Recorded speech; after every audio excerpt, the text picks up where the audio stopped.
ಆನಂದ ಓಂಕಾರ ಆತ್ಮಾನಂದ ಸಾಕಾರ. ನಮಸ್ಕಾರ ವೀಕ್ಷಕರೇ, ಶುಭೋದಯ. ತಮ್ಮೆಲ್ಲರಿಗೂ ಓಂಕಾರ ಕಾರ್ಯಕ್ರಮಕ್ಕೆ ಪ್ರೀತಿಯ ಅತ್ಯಾತ್ಮೀಯ ಸ್ವಾಗತ ಸುಸ್ವಾಗತ. ನಂಬಿಕೆ ಇಲ್ಲದ ಸ್ಥಳಗಳಲ್ಲಿ ಪ್ರಯತ್ನವು ಅಸಾಧ್ಯ ಎನ್ನುತ್ತಾರೆ. ಅದಕ್ಕೆ ಹೇಳ್ತಾರೆ ನಮ್ಮ ಹಿರಿಯರು, ನಂಬಿಕೆ ಇಲ್ಲದ ಸ್ಥಳದಲ್ಲಿ ಒಂದು ನಿಮಿಷವೂ ನಿಲ್ಲಬಾರದು ಅಂತ.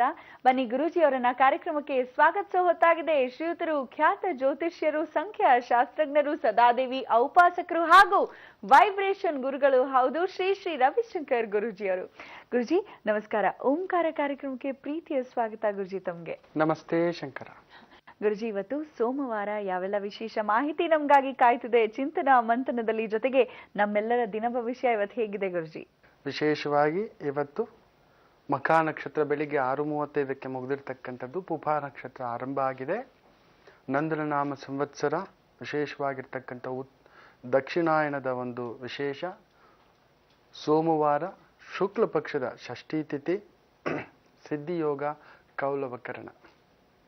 ಈ ಒಂದು ದಕ್ಷಿಣಾಯನದಲ್ಲಿ ಒಂದು ವಿಶೇಷ ಇದೆ. ಎಷ್ಟೋ ಜನಕ್ಕೆ ಗೊತ್ತಿಲ್ಲ, ದೇವತೆಗಳು ನಿದ್ದೆ ಮಾಡ್ತಾರೆ, ರಾಕ್ಷಸರು ಎದ್ದಿರ್ತಾರೆ ಅನ್ನತಕ್ಕಂಥ ಭಾವ. ಇಂಥ ಒಂದು ಸಂದರ್ಭದಲ್ಲಿ ಮನುಷ್ಯ ಮದಾಂಧನ ಆಗ್ತಾನೆ. ಕಾಮ, ಕ್ರೋಧ, ಮದ, ಮಾತ್ಸರ್ಯ, ಲೋಭಗಳಿಂದ, ಆ ಅರಿಷಡ್ ವರ್ಗಗಳಿಂದ ತನ್ನನ್ನು ತಾನು ಬಂಧಿಸಿ ಹಾಕೋಬಿಡ್ತಾನೆ ಅನ್ನೋ ಒಂದು ಕಾರಣಕ್ಕೆ ವಿಶೇಷವಾದಂಥ ಹಬ್ಬಗಳು, ವಿಶೇಷವಾದಂಥ ಪೂಜೆಗಳು, ವ್ರತಗಳು ಈ ಒಂದು ದಕ್ಷಿಣಾಯನದಲ್ಲಿ ಬರ್ತಕ್ಕಂಥದ್ದು. ಪ್ರಾತಃ ಕಾಲದಲ್ಲಿ, ಅದರಲ್ಲೂ ಬ್ರಾಹ್ಮಿ ಮುಹೂರ್ತ, ಬೆಳಿಗ್ಗೆ ಒಂದು 4:15 5:15 ಒಳಗಡೆ ಎದ್ದು ಮಾಡತಕ್ಕಂಥ ಒಂದು ಪೂಜೆಗಳಿದೆಯಲ್ಲ, ವಿಶೇಷ ಫಲವನ್ನ ತಂದು ಕೊಡ್ತಕ್ಕಂಥದ್ದು. ಇವತ್ತು ನಾನು ನಿಮಗೆ ಸಂಸ್ಕಾರ ಭಾಗದಲ್ಲಿ ಬಹು ವಿಶೇಷವಾಗಿ ಮನೆಯಲ್ಲಿ ಹಚ್ಚತಕ್ಕಂಥ ಒಂದು ದೀಪಗಳ ಬಗ್ಗೆ ಹೇಳ್ತಿದ್ದೆ. ಈ 4 ಮುಖದ 4 ಬತ್ತಿಯ ದೀಪವನ್ನ ಹಚ್ಚೋದ್ರಿಂದ ಆಗ್ತಕ್ಕಂಥ ಪ್ರಯೋಜನ ಏನು, ಅದರಿಂದ ಸಿಗತಕ್ಕಂಥ ಲಾಭ ಏನು, ಅದರಲ್ಲೂ ವ್ಯಾಪಾರಿ ಸ್ಥಳದಲ್ಲಿ 4 ಮುಖದ ದೀಪವನ್ನು ಹಚ್ಚೋದ್ರಿಂದ ಒಂದು ವಿಶೇಷವಾದಂಥ ಲಾಭ ಆಗುತ್ತೆ ಅನ್ನತಕ್ಕಂಥ ಮಾತು ಹೇಳ್ತಾರೆ.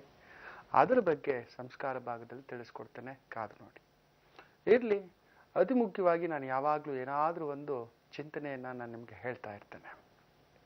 ಪ್ರತಿಯೊಬ್ಬ ಹೆಣ್ಣು ಮಕ್ಕಳಿಗೆ 6 ಗುಣಗಳಿರಬೇಕು ಅನ್ನತಕ್ಕಂಥ ಭಾವ ಹೇಳ್ತಾರೆ. ಆದರೆ ನನ್ನ ಗುರುಗಳು ಹೇಳ್ಕೊಟ್ಟಿದ್ರು, ಪ್ರತಿಯೊಬ್ಬ ಹೆಣ್ಣಿಗೂ 7 ಗುಣ ಇರಬೇಕು ಅನ್ನತಕ್ಕಂಥದ್ದು. ಇದೇನಪ್ಪ, ಆ ಗುಣಗಳು ಚೇಂಜಾ ಅನ್ನತಕ್ಕಂಥದ್ದು ಹೇಳಬೇಡಿ. ಅದರಲ್ಲೇ ಒಂದು ವಿಸ್ಮಯ ಇದೆ. ಇವತ್ತು ಒಂದು ಗುಣದ ಬಗ್ಗೆ ಹೇಳ್ತೇನೆ. ಕಾರ್ಯೇಶು ದಾಸಿ ಅನ್ನತಕ್ಕಂಥ ಒಂದು ಮಾತು ಹೇಳ್ತಾರೆ. ಒಂದು ಹೆಣ್ಣು ಕೊಟ್ಟ ಮನೆಗೆ ಒಂದು ದೀಪವಾಗಿ, ಹೋದ ಮನೆಗೂ ದೀಪವಾಗತಕ್ಕಂಥ ಒಂದು ಭಾಗ್ಯ ಜ್ಯೋತಿ. ಪ್ರತಿಯೊಬ್ಬ ವ್ಯಕ್ತಿಯ ಒಂದು ಜೀವನ ಆರಂಭ ಅನ್ನೋದೇ ಒಂದು ಹೆಣ್ಣು ಇನ್ನೊಂದು ಮನೆಗೆ ಬಂದಾಗ, ಒಂದು ಕುಟುಂಬದಲ್ಲಿ ಸೇರಿದಾಗ ಅನ್ನತಕ್ಕಂಥದ್ದು. ಗಂಡು ಮಕ್ಕಳು ಹುಟ್ಟಿದಾಗ ಎಷ್ಟು ಸಂತೋಷ ಪಡ್ತಾರೋ, ಅದೇ ಬುದ್ಧಿವಂತರಾದವರು, ತುಂಬ ತಿಳಿದವರು, ಅನುಭವಸ್ಥರು ಒಂದು ಹೆಣ್ಣು ಮಗು ಹುಟ್ಟಿದಾಗ ಅದಕ್ಕಿಂತಲೂ 10 ಪಟ್ಟು ಸಂತೋಷ ಪಡ್ತಾರೆ. ಯಾಕೆಂದ್ರೆ ಕುಟುಂಬ, ಜೀವನ, ಸಂಸಾರ, ಆನಂದ ಎಲ್ಲದಕ್ಕೂ ಆರಂಭ ಆ ಸ್ತ್ರೀ ಅನ್ನತಕ್ಕಂಥದ್ದು, ಆದಿಶಕ್ತಿ ಅನ್ನತಕ್ಕಂಥ ಒಂದು ಪ್ರಭಾವ. ಅಂತ ಒಂದು ಹೆಣ್ಣು ಕಾರ್ಯೇಶು ದಾಸಿಯಾಗಿರಬೇಕು ಅನ್ನತಕ್ಕಂಥ ಮಾತು ಹೇಳ್ತಾರೆ. ಅಂದ್ರೆ ಕಾರ್ಯದಲ್ಲಿ ದಾಸಿಯಾಗಿ ಇರಬೇಕು. ಒಂದು ಕುಟುಂಬದಲ್ಲಿ ಇರಬೇಕಾದ್ರೆ, ಅಯ್ಯೋ ನನ್ನ ಕೈಯಲ್ಲಿ ಆಗೋದಿಲ್ಲ, ನಾನು ಮಾಡೋದಿಲ್ಲ, ನಾನು ಯಾಕೆ ಮಾಡಬೇಕು ಅಂದ್ರೆ ಆ ಮನೆ ಕೆಟ್ಟು ಹೋಗುತ್ತೆ. ಅದು ಆಕೆಯದೇ ಕುಟುಂಬ. ದಾಸಿಯಾಗಿ ಯಾವುದೇ ಕೆಲಸವಿದ್ರು, ದಾಸಿ ಅಂತ ಹೇಳಿದ ತಕ್ಷಣ ದಾಸ್ಯತ್ವ ಅನ್ಕೋಬೇಡಿ. ದಾಸ್ಯತ್ವ ಬೇರೆ, ದಾಸಿ ಬೇರೆ. ದಾಸಿ ಅಂದ್ರೆ ಒಂದು ಕೆಲಸಗಾರರಿಗೆ ನಾವೇನಾದ್ರೂ ಒಂದು ಜವಾಬ್ದಾರಿ ವಹಿಸಿದ್ರೆ ಅವ್ರು ಪೂರ್ತಿಯಾಗಿ ಆ ಕೆಲಸ ಮಾಡ್ತಾರೆ. ನೋಡಪ್ಪ, ಕಾಫಿ ಮಾಡ್ಕೊಂಡು ಬಾ ಅಂತ ಹೇಳಿದ್ರೆ ಒಂದು ಪುಟ್ಟದಾಗ ಕಾಫಿ ಮಾಡ್ಕೊಂಡು ಬಿಸಿ ಬಿಸಿಯಾಗಿ ತಗೊಂಡ್ ಬರ್ತಾರೆ. ಅದು ಅವರ ಕೆಲಸ ಅನ್ನೋ ರೀತಿ ಆ ಹೆಣ್ಣು ಇನ್ನೊಬ್ಬರಿಗೋಸ್ಕರ ಕಾಯದೆ, ನನ್ನ ಅತ್ತೆ ಮಾಡ್ಕೋತಾರೆ, ನನ್ನ ನಾದ್ನಿ ಮಾಡ್ಕೋತಾರೆ, ನನ್ನ ತಾಯಿ ಮಾಡ್ಕೋತಾಳೆ, ನನ್ನ ತಂಗಿ ಮಾಡ್ಕೋತಾಳೆ, ನನ್ನ ಅಕ್ಕ ಮಾಡ್ಕೋತಾರೆ, ನನ್ನ ಯಜಮಾನರು ಮಾಡ್ಕೋತಾರೆ, ನನ್ನ ಅಣ್ಣ ನೋಡ್ಕೋತಾರೆ, ಕೆಲಸದವರಿದ್ದಾರೆ ಬಿಡು ಅನ್ನತಕ್ಕಂಥ ಒಂದು ಭಾವಾರ್ಥದಲ್ಲಿ ಕಾಯುವ ಹಾಗಿಲ್ಲ. ತನ್ನ ಮನೆ, ತನ್ನ ಗೂಡು, ತನ್ನ ಬದುಕು, ತನ್ನ ಕುಟುಂಬ, ತನ್ನ ಮಕ್ಕಳು, ತನ್ನ ಯಜಮಾನರು ಅನ್ನತಕ್ಕಂಥದ್ದು ಎಲ್ಲರನ್ನ ಪ್ರೀತಿಸಬೇಕು. ದಾಸಿಯ ಹಾಗೆ ಪ್ರೀತಿಸಬೇಕು. ದಾಸಿ ಅಂತ ಹೇಳಿದ್ರೆ ಇನ್ನೇನು ಅಲ್ಲ, ಯಜಮಾನ ಏನಂದ್ರು ಅವ್ರೇನು ಅನ್ಕೊಳ್ಳೋದಿಲ್ಲ. ನನ್ನ ಯಜಮಾನನ ಕೋಪ ಎಷ್ಟು ಮಾತ್ರದು, ಆ ನಿಮಿಷಕ್ಕೆ ಮಾತ್ರ ಅನ್ನೋ ರೀತಿ ಇರಬೇಕು ಆ ಹೆಣ್ಣು. ಸಿಟ್ಟುಗೊಳ್ಳಬಾರದು, ಹೆಣ್ಣಿಗೆ ಸಿಟ್ಟಿರಬಾರದು, ಕೋಪ ಇರಬಾರ್ದು, ಗಂಡಿಗೆ ಆತುರ ಇರಬಾರದು ಅನ್ನೋ ಒಂದು ಸೂಚನೆಯನ್ನ ಹೆಣ್ಣು ಕಾರ್ಯೇಶು ದಾಸಿ.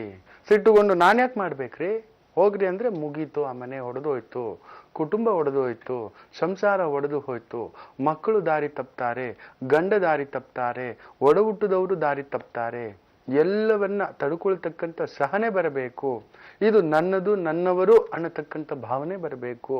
ಆ ಅರ್ಥದಿಂದ ಕಾರ್ಯೇಶು ದಾಸಿ, ನಿನ್ನನ್ನ ನೀನು ಪ್ರೀತಿಸು, ನಿನ್ನ ಕೋಪವನ್ನ ನಿಯಂತ್ರಣದಲ್ಲಿಡು, ಸಹನೆಯನ್ನ ಬೆಳಗಿಸ್ಕೊಳ್ಳೋ, ಆ ಮನೆಯನ್ನ ನಂದನವನ ಮಾಡಿಕೋ ಅನ್ನೋ ಒಂದು ಅರ್ಥದಲ್ಲಿ ಈ ಒಂದು ಭಾವಾರ್ಥವನ್ನ ಹೇಳಿರ್ತಕ್ಕಂಥದ್ದು. ಆದ್ರೆ ಎಲ್ಲೋ ಇವತ್ತು ಅಪಾರ್ಥ, ಕಾರ್ಯೇಶು ದಾಸಿ ಅಂತ ಹೇಳಿದ ತಕ್ಷಣ ನೀನೆಷ್ಟೇ ಕಾಲಕಸಕ್ಕಿಂತಲೂ ಕಡೆಯಾಗಿ ತುಂಬಾ ಜನ ಆ ಮನೆಯ ಹೆಣ್ಣು ಮಕ್ಕಳನ್ನ ನೋಡ್ತಿರ್ತಕ್ಕಂಥ ಭಾವಾರ್ಥ ನಾವೆಲ್ಲೆಲ್ಲೂ ನೋಡ್ತಿದ್ದೇವೆ.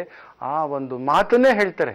ಆಗ್ಲೇ ಹಿಂದಿನಿಂದ ಹೇಳ್ಕೊಂಡು ಬಂದಿರ್ತಕ್ಕಂಥ ಮಾತು ಗೊತ್ತೋ, ಇದು ಕಾರ್ಯೇಶು ದಾಸಿ ಅನ್ನತಕ್ಕಂಥದ್ದು ನೀನ್ ಅಷ್ಟೇ, ನೀನ್ ಕೆಲ್ಸಕ್ಕಷ್ಟೇ ಇರೋದು, ನಾನು ತಂದಾಕ್ತೀನಿ, ನೀನ್ ಬೇಯಿಸಾಕು, ತಿನ್ನು, ಮಲ್ಕೋ, ಮನೆದೆಲ್ಲ ನೋಡ್ಕೊ, ನೀನ್ ಕ್ಲೀನ್ ಮಾಡೋಕೆ ಇರೋದು. ಆಕೆಗೆ ಹೆಂಡತಿಯ ಒಂದು ಸ್ಥಾನವನ್ನ ಕೊಡೋದಿಲ್ಲ, ತಾಯಿಯ ಸ್ಥಾನ ಕೊಡೋದಿಲ್ಲ, ಆ ಮನೆಯ ಒಂದು ಗತ್ತುಗಾರಿಕೆ ಕೊಡೋದಿಲ್ಲ.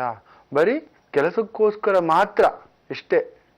ಯಾವ ಮಟ್ಟಕ್ಕೆ ಅಂದ್ರೆ ಕೆಲವರು ಆಕೆಯ ಖರ್ಚು ಕೊಡೋದಿಲ್ಲ, ಒಂದು 10 ರೂಪಾಯಿ ಕೊಡೋದಿಲ್ಲ, ಒಂದು ಹೂ ತಂದು ಕೊಡೋದಿಲ್ಲ, ಒಂದು ಹಣ್ಣು ತಂದು ಕೊಡೋದಿಲ್ಲ.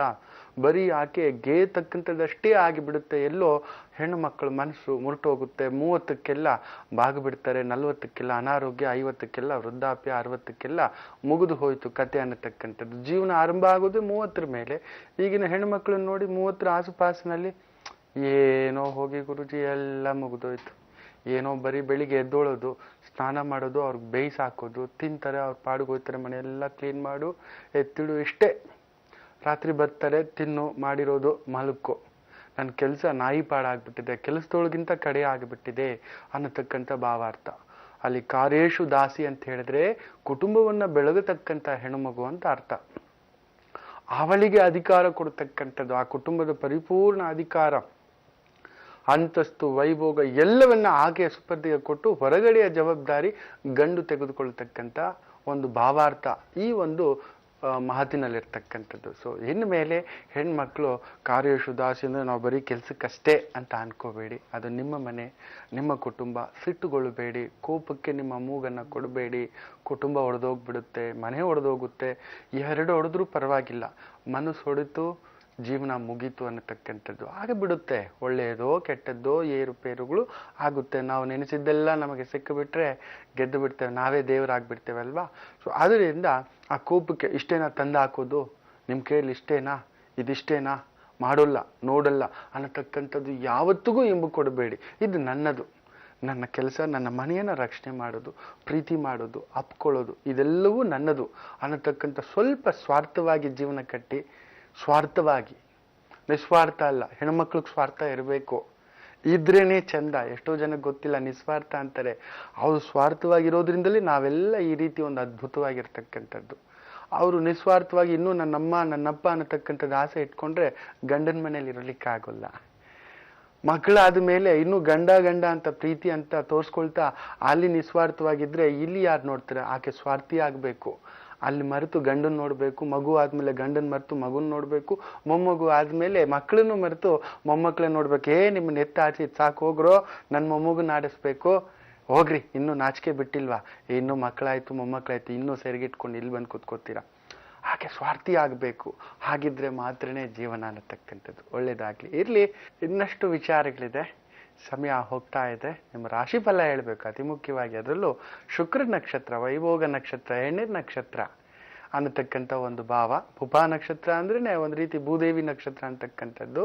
ವಿಶೇಷವಾಗಿ ಅರ್ಜುನ್ ನಕ್ಷತ್ರ ಅಂತ ಕೂಡ ಹೇಳ್ತೇವೆ, ಶ್ರೀದೇವಿ ನಕ್ಷತ್ರ ಅಂತಕ್ಕಂಥದ್ದು ಕೂಡ ಹೇಳ್ತೇವೆ. ಅಂತ ಈ ಒಂದು ಪುಪಾ ನಕ್ಷತ್ರ ಯಾವ್ಯಾವ ರಾಶಿಗೆ ಯಾವ ರೀತಿ ತೋರಿಸುತ್ತೆ ಅನ್ನೋದನ್ನ ಮುಂದಿನ ಭಾಗದಲ್ಲಿ ತಿಳಿಸ್ಕೊಡ್ತೇನೆ. ಒಳ್ಳೇದಾಗ್ಲಿ. ಗುರುಜಿ, ಇಂದಿನ ಚಿಂತನ ಮಂಥನದಲ್ಲಿ ನಮ್ಮ ಮಹಿಳಾ ಬಾಂಧವರೆಲ್ಲರಿಗೂ ಬಹಳ ಸೊಗಸಾದ ಮಾಹಿತಿಯನ್ನ ನೀಡಿದ್ದೀರಾ. ಪರಿಪೂರ್ಣವಾಗಿ ಕಾರ್ಯೇಶು ದಾಸಿ ಅನ್ನೋದರ ಅರ್ಥವನ್ನ ತಿಳಿಸ್ಕೊಟ್ಟಿದ್ದೀರಾ. ವೀಕ್ಷಕರೇ, ಎಲ್ಲೂ ಹೋಗ್ಬೇಡಿ, ಕಾಯ್ತಾರಿ. ಯಾಕಂದ್ರೆ ರಾಶಿ ಭವಿಷ್ಯದ ಕುರಿತು ಗುರುಜಿ ಮುಂದಿನ ವಿಭಾಗದಲ್ಲಿ ತಿಳಿಸ್ತಾರೆ. ಓಂ ಬ್ರಹ್ಮಾನಂದ ಓಂಕಾರ